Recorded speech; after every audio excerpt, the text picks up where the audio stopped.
Let's take a look at the day's business news now. And the Vivo Energy licensed retailer of Shell-branded petroleum products has defended its V-Power fuel days after a motorist at one of its city outlets did a test that raised questions on the quality of the product.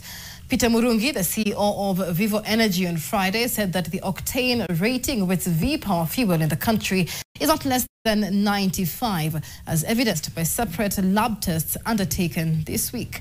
NTV's Brian George now reports.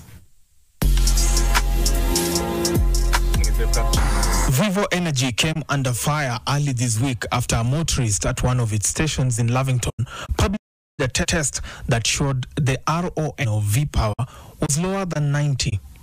The RON unleaded petrol sold in Kenya is set at between 95 and 99.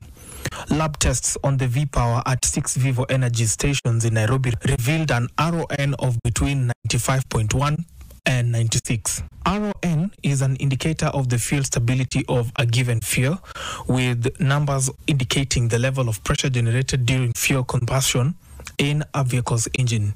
The higher the RON, the lower the chances of that fuel exposing the engine to a knock. Now we ensure Shell V-Power is always maintained across the country. So it's a multi-layer. Entry point in Mombasa, we test. Our labs, third-party labs, it has to be 95 and above. Take it to the tank, we test. Load it in the truck, it is tested that morning. We call it tank release. We have to release. And those results have to be signed off by a senior manager. When it gets to the station, we do the other basic tests to make sure it's not contaminated. Vivo Energy's stance came a day after joint tests by the Energy and Petroleum Regulatory Authority, IPRA, and Kenya Bureau of Standards, KEBS, cleared the doubts on the V-Power fuel. V-Power and Total Exelium, which is sold by Total Energies Marketing, are the two most premium fuels for vehicles in Kenya. Their prices are not controlled by IPRA, unlike those of petrol and diesel. Am I concerned?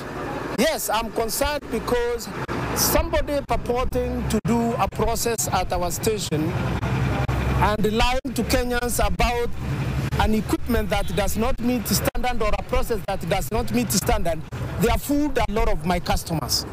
And I have now to go back and tell my customers this is not true, and they prove to them the truth. So that concerned me. Vivo Energy is the biggest oil marketer in Kenya with a share of 22.06%, followed by Rubis at 15.56%, and Total Marketing is third at 15.06%. Brian George, NTV, Nairobi.